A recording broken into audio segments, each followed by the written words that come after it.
Have you ever wished you could travel the world, teach others in the process, and live your authentic life? I know I have. Today's guest has been doing this for decades. This is prosperity and something greater.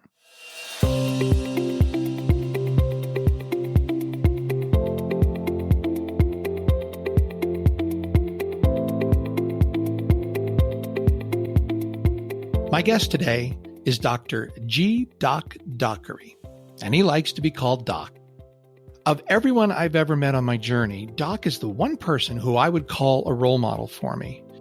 His approach to life, his focus on serving others, and his zest for life and all of its joys, his marriage and business and wine collection, the never-ending list of people he has taught and helped. It is a life of accomplishment and, from my view, prosperity, certainly even something greater. I've been with Doc and his team in the United States and Europe teaching doctors, and I've been looking forward to this talk with great anticipation. Now, he sent me a bio, which you can read.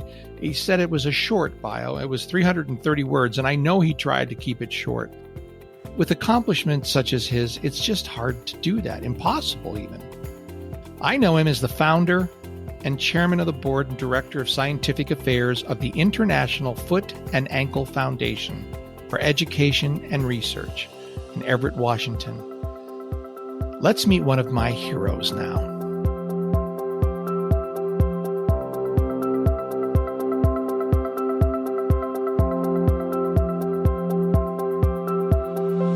Hey, Doc, welcome to the podcast. When I first thought of prosperity and something greater and knew that this was an area and a topic I just really wanted to explore with specific people that in some way have, from my perspective, their own version of a handle on what prosperity really is, you were one of the first people that came to mind. And it's the reason is I consider you, for me, to be a role model. And I don't know if you know this or not, but you know, the thing about you that if I had to describe you to anyone, I would say, oh, well, Doc, he's a Renaissance man. And I mean, I just love your approach to life, to service, entrepreneurship. All that you've done to me is deeply inspirational. The only thing about your path that I've seen that I don't really have the aspiration for, I've actually asked you about this in the past, you may or may not remember, is the amount of travel that you do. You're a road warrior and seem to just love that too. And I know for myself, I like a mixture of it. But welcome to Prosperity and Something Greater. I'm so looking forward to our talk today. Thank you, Rem. I'm very happy to be here. So let's just jump into this and ask you the very first question that I've been asking everyone, which is, Doc, I mean, how do you define prosperity for you? That's a very interesting question because the first thing that comes to mind is the typical answer. It's having a lot of money, having a lot of things, a lot of properties, cars, a fortune. But for me, it's always been just trying to be happy. I think that's a goal of my life, is to be happy, make other people happy, have a great marriage or great companion, being able to do many of the things you like. Like for me, it's travel, to see new areas, new sites. And I have a particular, I don't know if you call it a goal, et cetera, but it's, I like to help other people learn. I've always been an educator, teacher in my heart. Above all, I want to keep a very positive outlook. And for me, just having those sort of things is better than just having a lot of money or a lot of things, because I feel like I'm sort of seeing the world, I'm helping other people have fun. And to me, that's what prosperity means to me. Well, that's no surprise to me that that's how you answered that. And you have done something that, again, I really admire, and that is you designed your life in the accomplishment of that. And that really is with the foundation and all that you've put together. Through service, you're living that particularly authentic life that you want and that you strive to achieve. And I wanted to ask you, and I don't know this story. So, how did that start? What was the defining moment or event that brought you to the career path that you're on? Well, technically, it's a very complex and long story. So, if we've got a couple of hours, I'll tell you the whole thing. Go right ahead. In a nutshell, I would classify myself as a young guy, a hoodlum. I didn't like to go to school. I had a lot of trouble in school. I hung out with kids that were kind of the same genre, smoking, drinking as teens, skipping school. And as a consequence of that, I didn't graduate from high school. I didn't have enough credits or hours, had too many missed days. And I was pretty much just floating around. And I decided I wanted to stay a hoodlum. And I was in central Oklahoma as a kid. And I had aspirations of maybe getting a job at the gas station, because the guys that worked at the gas station got to see a lot of people and do things. And I thought that was always kind of fun. But my sister, who's 10 years older than me, she had totally different idea of what was going to happen. Essentially, she said, no way in hell you're going to be a hoodlum and stay here in this little town in Oklahoma. So she took me to the recruiting station in Oklahoma City, where I had a chance to go to all the different branches of the military. And she pretty much said, you're going to join today one of these 5 military systems. And so eventually I picked the Air Force. And within a month, I was on a bus on my way to basic training in the military. Still thinking I'm pretty cool. I'm a hoodlum. I like to smoke. I like to drink.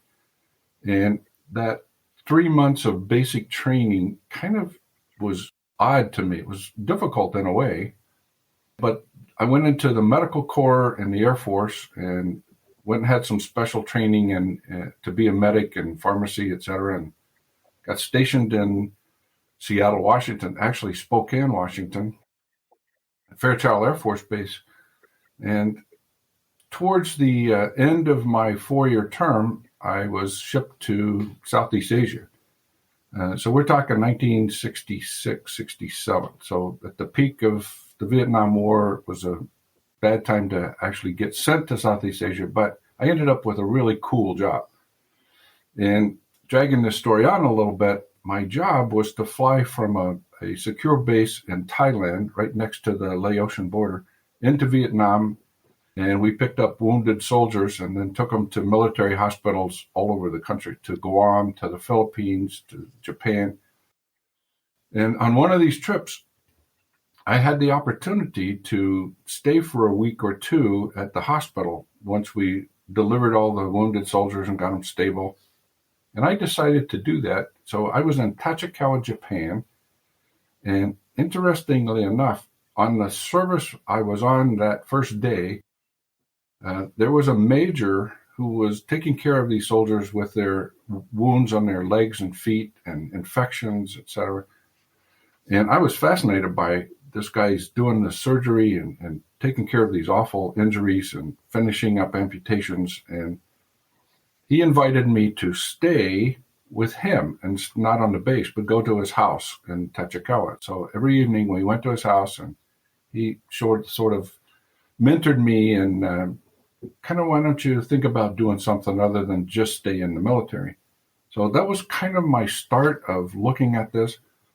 He talked to me about podiatry, and I had never heard that word ever.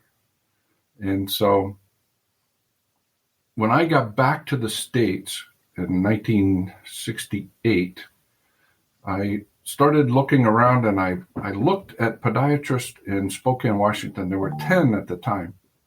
And I randomly picked one guy. His name was Dr. Heber Ruth.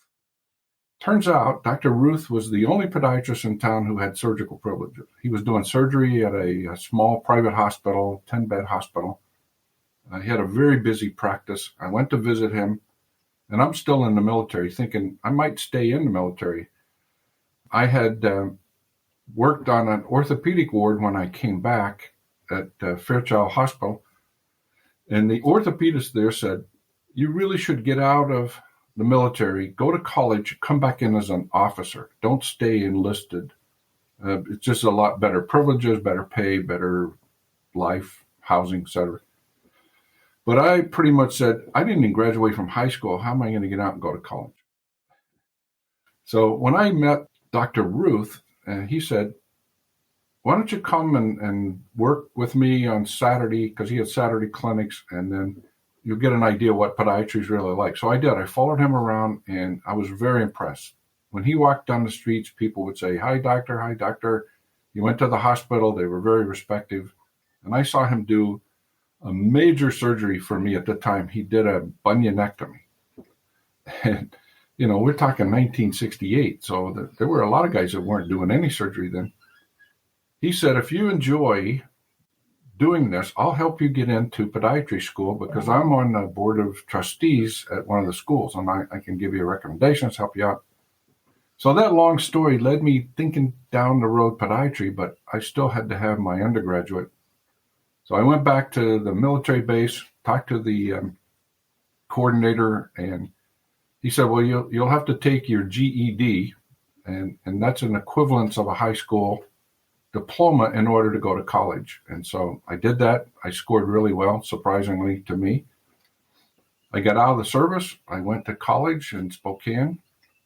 I started working with the sciences, and the next part is very important for me. Because I hadn't graduated from high school, the first semester of school, I had to take all these 90 classes. They're not 100 level college classes, but they're remedial classes. So I had to take history and math and English remedial class. And the thing that made a difference in my life was my teacher for the remedial English class was an older lady, and she was a real stern teacher. And I was struggling a little bit with trying to get my lessons done and didn't know how to study because I'd never really studied. So she took me in her office one day and said, I'm going to teach you something that'll change your life as far as studies. What you do is every class you go to, you spend 1 hour studying that topic, but don't study the notes that the teacher gave you. Study something else in that topic. Read the book. If he says read chapter 1, read chapter 2. If he says study my notes, look at them, go through them, but you already heard those. Go back and read around that subject. Every hour you do is equivalent to 1 hour. And it didn't make sense at first, but then I'd go to the class, take the class, then I would go to the library, study for an hour. So if you had 3 classes, that meant you go to the library for 3 hours. So I ended up doing that, and I got really pretty good grades to start with. And then I really dug in. So by the time I was taking level 1 classes and second year, third year, I was getting really good grades. And, for a kid that went through high school with my highest grade ever was like a C-. And I'm getting A's and once in a while a B+. And I was just shocked how studying made a difference because I didn't know that. It seems pretty basic to most people. So I focused. I went through college with a 3.5 grade point average with biology and chemistry as a minor. And I applied to one school only. I applied to the Ohio school, and I got accepted there. And I used that same idea of you study hard and then you play. You go out in the evening with your friends. You do the things you like to do. I would go draw or any kind of artwork, or I'd go meet my friends someplace. And I graduated as valedictorian of the Podiatry Medical School. None of that would have been available if, first, my sister hadn't made me go in the military. Second, if I hadn't have met this guy who said, do more with your life, and then just kept getting these things like how to study and how to focus and how to do things, I'd probably still be, one of those good old boys in central Oklahoma working at the gas station if the sequences hadn't worked for me. But I took advantage of each one of them, and I did what they told me to do. I focused and I looked at it, and, the rest is just everything falling into place. Once I graduated from medical school, I applied to one residency program. At the time, people were applying to dozens, and it was in Seattle, and I got the residency, and, the rest is just history for me. I mean, wow. First of all, wow. This is a piece of recording that I will save every time someone needs to hear a story like that. And that is often because most people just know you and, what you've accomplished over the last, well, I think, what are you at 41 years now for the foundation? Foundation's 41 years. And, have no idea that that is the kind of start that Dockery would have had. Doc, how did you translate? Now you're out of residency. You must have begun the foundation relatively soon thereafter. First of all, I understand how you got so comfortable with world travel and being places and doing that since, you had that experience. I was so lucky when I was 15 years old. My parents sent me on a French trip to Paris and other parts of France. I couldn't believe it. I mean, that changed my life forever. Because in the small town in central Pennsylvania that I grew up in, I mean, if you went over to State College where Penn State University was, you were really traveling. And so for me to say that, I mean, the world's, you can go there was just amazing. I can see that part. But how did you begin the foundation? What gave you the idea, or how did you pull that off? Well, it started while I was a resident with a couple of things that happened. One is my residency director was a wonderful guy, Dr. Dennis Dice. He was a real educator. He was an encourager. And so every time I would want to do a lecture, he would really encourage me to work on it hard. And so I started my thought process of podiatry early on in my residency. And I arranged to have some guest speakers at the time were well known in podiatry come to the hospital and give some lectures and do some surgeries in the hospital. We videotaped it. Now I'm a resident, and I thought this was a great idea to kind of expand the education of all of us in the program. When I graduated, I stayed on staff at the hospital, and I encouraged that process of having guest surgeons come and give lectures, do a surgery, record it. I became the assistant residency director, and I did that for a couple of years. And then I took over the residency training program. And when I took over the program, the previous director gave me a checkbook that had $37 in it and said, "This is your fund to take care of the residents." And, if you look at a checkbook that's got $37 in it, even though you're thinking this is 1977, 78 somewhere, that's not too many pizzas and too many take them out to dinner kind of income. So I decided to take this idea of bringing in some guest speakers and videotaping a surgery another step and actually have an organized meeting at the hospital and charge the doctors a small fee to come and hear these lectures. And the first time I did that, I was so happy with this result. To have a couple of guys like the orthopedist Sigvard Hansen came, Dr. Guido Laporta came, Dr. Dalton McGlamry. At the time, these were huge names and still pretty much are. They're legends in their own ways. But, just for me to call them young guy in practice and say, "We're putting on a seminar, would you come and speak?" And they all agreed. And so we made some money for the system, but I didn't feel right. We'll just put this money in a checking account. So I went and met with the state attorney that was working for a podiatry group. And I said, "I want to make something more realistic for this." And he said, "Well, you just make a nonprofit foundation. That's all you got to do."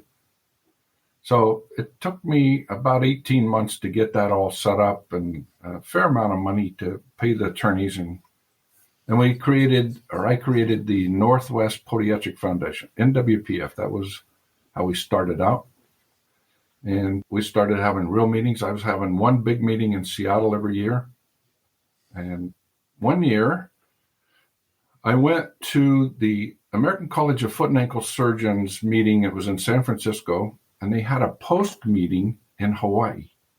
And so I did that. I went to San Francisco. Then I went to the post meeting in Hawaii, and I liked it so much. I said, "I got an idea. I'm going to do this next year." So I did Seattle, and back-to-back Hawaii. And we went in September. And I said, I'm going to do this again next year, but I'm going to do it on my birthday month in October, not September. And so I did the second one in October, and we've been going 38 or 39 years now to Hawaii every October. And this is built up and built up. Several years ago, this is kind of a little side talk, Rem.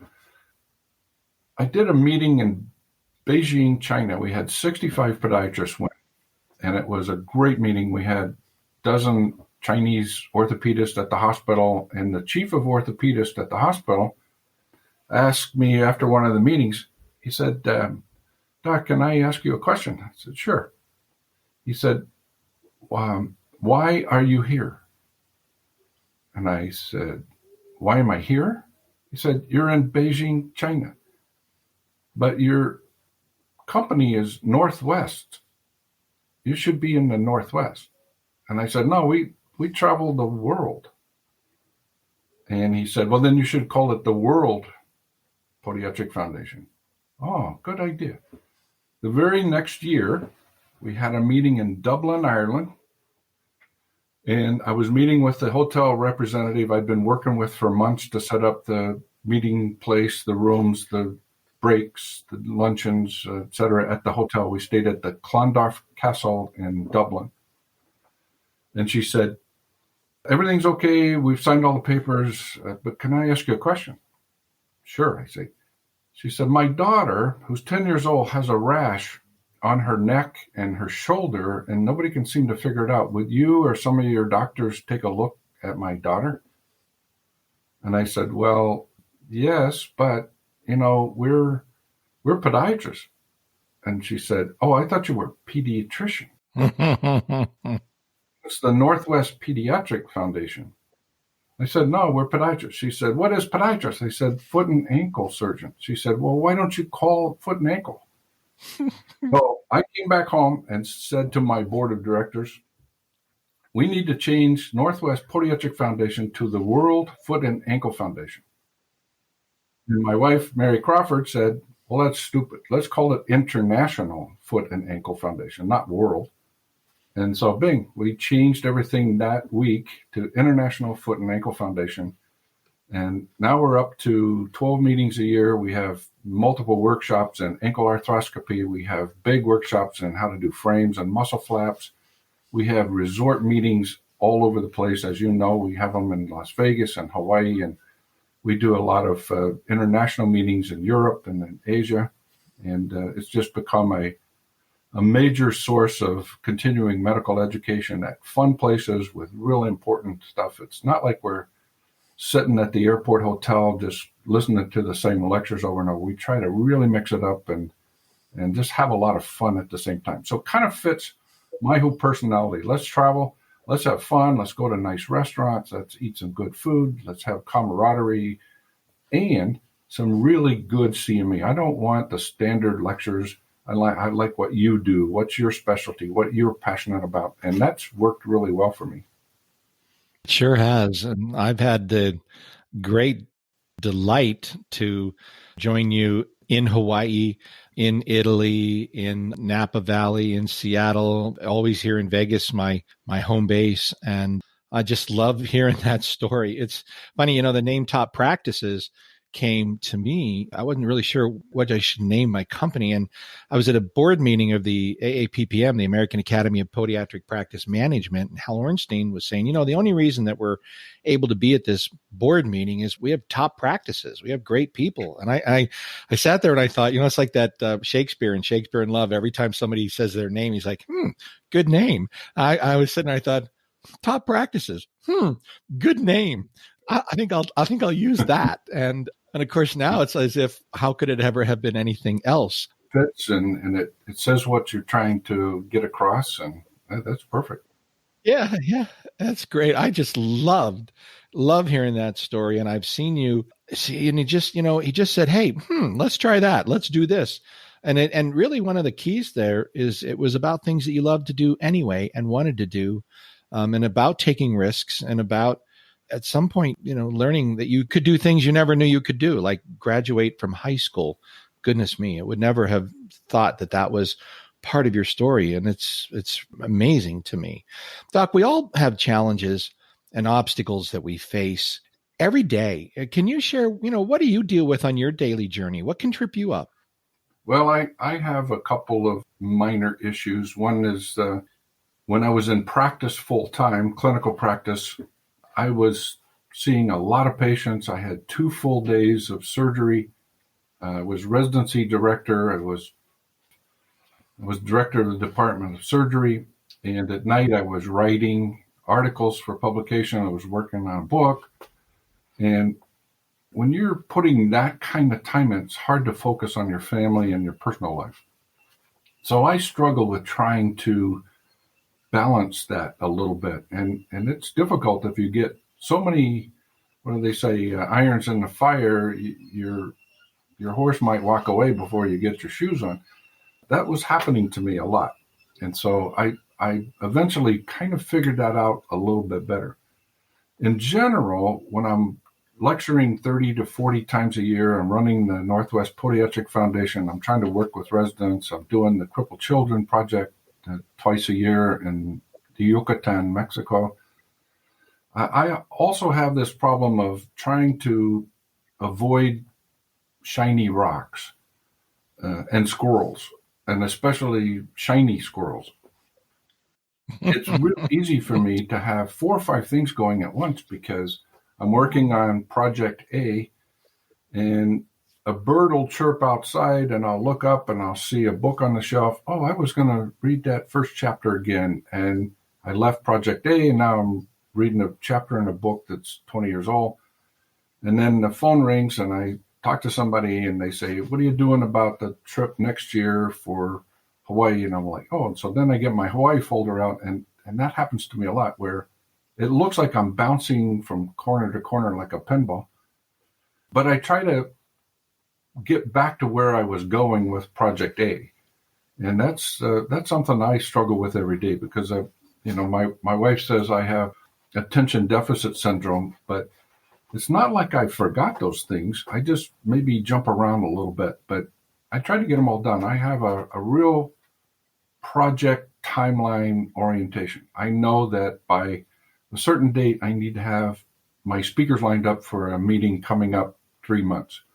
I know that by a certain date, I should have my first draft of a paper I'm writing into the publisher. I know those kind of deadlines, and I try not to roll those over. So it's a struggle for me, just like I said, trying to stay focused and balance and have some fun and get some accomplishment at the same time. There's a whole group of people that struggle from shiny bright object syndrome. That's what I call it. I like the squirrel thing too. Squirrel. And it's real, especially for people that make things happen and get things done because they just have no fear in doing that. And recognizing it's really important. I mean, I am very careful about shiny bright objects because you can spend an enormous amount of time in things that aren't productive. What was it Warren Buffett said? Successful people say no to almost everything, and really successful people say no to everything. I think there's some truth in that ability to focus with that. What's the top strategy you use really just to keep yourself heading in the right direction and not slipping into old habits? Well, as I kind of alluded to in that last little bit, I think setting goals is real important, and they can be a myriad of things, losing weight, getting healthy, exercising, setting the goal. But then I think it's really important to understand the time limits. How much time do you need to put in? Can you divide that up and do it at separate times? It's rare for me to start a major project from A to Z and start to finish in one setting. It's just rare. I usually work on the outline first. I work on the project goals first. And so setting up those goals and then staying on time limits and really try not to wait till the last minute to turn that project over. That's one thing that drives me crazy if I've let something slip through the cracks and now it's due tomorrow and I got to stay up all night. So I try not to let that happen. So that's kind of my strategy for keeping going where I'm headed. And I've got a lot of big projects and goals in mind for the future. I'm planning meetings all the way into 2023 where I'm actually signing contracts and working on what kind of programs, who I want to invite. And I think that's important. I don't want to be planning a meeting for next month starting right now. I want to have had that in place for 2 or 3 years. Yeah, I find that, that kind of structure for myself, time blocking is very important to me. In fact, time blocking is the most correlated with success strategy that anybody uses. From this morning, this is what I'm going to get done. And when I get to the end of that time, I'm done. I'll move on. And then if there needs to be more schedulable, reschedule it. But doing things in blocks of time. And action plans. Well, I live by action plans. First we're going to do this. It has to be done by this day. This is who's responsible and what's the status. Otherwise, my natural personality is it's all over the place. People that work with me consider me to be really structured and organized. And that's only because I did that out of self-preservation, because I'm the opposite. My family, people say, wow, your dad's incredible. How do what's it like, having him as a dad or whatever? My kids are like, are you talking about our dad?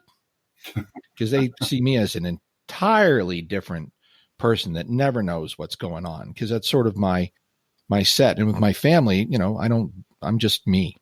I haven't, really worked hard to get under control there, because whatever, they love me. So, Doc, the people listening to this podcast are interested in achieving their own version of prosperity, which you've done, and so naturally from what you love and what you've learned. What advice can you share for folks as they're trying to do this? Well, I think it's very simple and very hard. Kind of an oxymoron, but I think everyone has to decide what they really want out of life. That has to be a major thought process. I don't think it works well for most people to just roll over every day and not know where they're going or what they're going to do or any plan. So you have to know what you want first. Then I think you should write it down. I heard that at a seminar. I've forgotten his name. Everybody knows him. Zig Ziglar. Zig Ziglar, back in the early 70s, he had a meeting in Seattle, and he said, come up with your goals and objectives and then write them down. If you want a red, shiny car, write that down. That's one of your goals. You're going to work towards a red, shiny car, and your chances of getting that red, shiny car are much higher than if you just say once, I want a red, shiny car. So I think it's important to write down these goals. I think it commits it in your brain when you say, I want to lose 10 pounds by next summer. It has to be realistic. Like, you can't say I want $1 million by Thursday. It usually won't work well. I mean, some people might pull it off, but it's rare. Then I think you have to start preparing and studying. You have to go to seminars on what are your goals and objectives, whether they're how to be healthy, how to be motivational, how to increase your practice, how to, paint flowers. You have to start working, studying, reading, going to these seminars, and then sharing your thoughts and goals with other people. I think when you say it out loud, you've already written it down for yourself, but you say it out loud, it kind of puts it back on you to meet that goal. And then I think this is something for everybody, no matter what your goals, what your objectives are, what do you want out of life? I really think that you should help others, mentor, teach, guide, direct, share. I've always told my residents, once you kind of have a good handle on doing a surgery, say I went through and I taught you how to make surgery A. The very next time you're in surgery, you need to teach the student who's standing next to you or your junior resident who's there with you, or even talk to the surgeon like he doesn't know what he's doing. Say, here's what I'm going to do. I'm going to do this. Here's A, here's B. You talk through it. It's reinforcing for you, but it really is educational to the others around. The attending is going to say, well, he kind of knew all the steps to this. The student, the junior resident's going to think he's being taught. And it's a reinforcement for yourself to educate and teach. And I've always kind of been in that genre. When I was a student in school, I always talked to the undergraduates. I had classes, I gave lectures. What I found out is I frequently learned more than the students. And when I was a residency director, I lectured 2 or 3 nights a week, and I did a lot of teaching. But I studied whatever I was going to talk about before I went. So I reinforced it over and over and over. And I think it was educational for them, but it was really important for me to solidify my thoughts and keep up on the literature. And I still do that. I read multiple journals, and I get a lot of online stuff now with my iPhone. And I'll scroll through it, and I'll find an article on every source I'm on, whether it's dermatology or surgery or whatever. And I'll read that article. And it kind of reinforces all that in my head. You know, I've always said when I have our top practices mastermind calls, when I'm doing any kind of teaching at all, that the people that benefit from it the most are the ones that had to prepare and deliver the content. It is so wonderful to be coaching people about their mindset and about their structure and about their goals and their marketing, because it just keeps you sharp and you learn the most. I agree with that. So, Doc, I have a question for you that I've been asking everybody, and I'm interested to hear your answer. If you were a toy, any kind of toy at all, what would it be and why? Well, you know, when I was a kid, I didn't have very many toys. So toys weren't a big part of my life. But I did have an experience that is now, it's kind of a long time ago. After I first married my wife, she was having a sad day one day. And so I stopped at the store and I bought a small stuffed teddy bear. I had a little bow on, and we've been married 28 years now, so it's been a while. But I brought that little stuffed toy home, sort of oh, I'm sorry you had a bad day. And it's still on our dresser. And I think about that a lot. It was a inexpensive little stuffed toy, but she frequently pats it on the head when she walks by, and, you know, it's only like 6 inches tall. But I think every time that happens, it makes her feel better, like I cared. And I think that's what I want to be. I want to be a little stuffed teddy bear, and hopefully somebody will pat me on the head every once in a while and maybe, you know, pass it off to the grandkids or somebody else. That's kind of my goal. Oh, I love that. You know, I've asked this question of everyone. I haven't said what toy I would be, because I answered this question years ago. But so if anybody's listening and has been checked in on all these, this will be the one time, maybe. It's not a big secret, but me too. Teddy bear, absolutely the toy that I would want to be, because for all the reasons you just said, I won't take another other than to say we share the same toy. Hey, and I'm making everybody do this, forcing them to say, if you could recommend one really great book we should all be reading, what is it? Well, I tell you, I have a lot of books, and I'm a book fan. And, you know, the obvious thing is to find a book that's in your realm of what you're looking for. And there's obvious practice management books like yours and like Dr. Wishney's. Those are educational books for looking at your practice, et cetera. But I have a fascination with a book that's kind of not in everybody's thought process. And it's interesting. Everybody I've recommended this book to that's read it's called me and said, it's unbelievable. And it's sort of a medical-oriented book, but lay people read this and tell me it's just fascinating. It's written by Dr. Monty Lyman, Lyman, and he's a UK MD, and he's a fascinating author. He uses a lot of big words in the right place that make sense, and I've had to look up some words when I'm reading this. I'm on my second read of this book now. It's a small paperback book. It's called The Remarkable Life of the Skin, an intimate journey across our surface. And it's just how he lays this out. He's one of those authors that when you're reading it, you can visualize what he's doing. He's just amazing in his word descriptions, and he's looking at, you know, cellular layers and microbes and things that most people are like, ew, I don't want to read that. But it's fascinating how he's played this out to just a wonderful little book. The hard copy is really hard to find, but you can get the paperback on Penguin Publishers.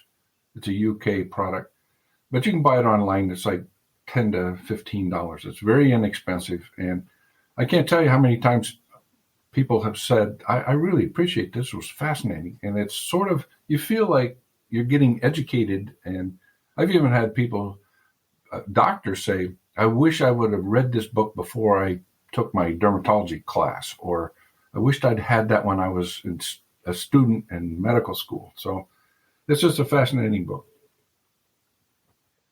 That is something I am now looking forward to reading, and I'll give you my review the next time I see you. I'm looking forward to it. Doc, I've been looking forward to this interview. Again, you have a zest for life.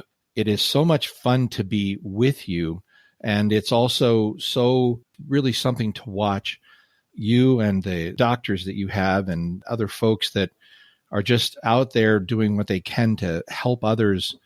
It's a joy to watch. And, for someone that's doing my own version of that, obviously very, very different, but still my own version of that, I've, again, consider you to be a mentor and someone that I've watched. Like I said, I've asked you some questions, and you may not even have known that I was really just trying to understand some of the things that you do, because I'm, so impressed by all of it. So thanks for spending the time with us.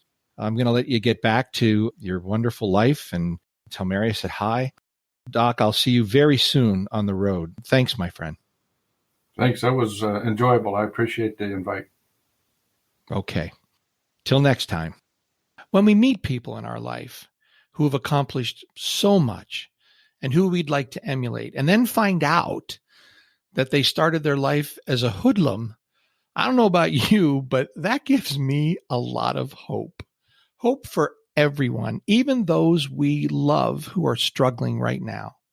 With the appropriate mindset, everything is possible. Prosperity, flourishing and thriving, serving others and finding happiness, joy, and a lot of fun sounds exactly like prosperity to me. How about you? Let me know what you think. You can send me an email at rem@toppractices.com. Prosperity is the entire focus of Top Practices. Most doctors are struggling with the business of medicine, and those that aren't truly understand that through association with other successful practitioners, they can take their success to the next level or to something greater, like prosperity. Prosperity in business is a function of mindset, marketing, and management. And that is our mission at Top Practices. You can find out more about Top Practices, our marketing and management programs for doctors, our workshops, our annual summit at toppractices.com. Until next time, this is Rem Jackson. Remember to smile when you wake up in the morning, and then have a great day. Nothing is more important.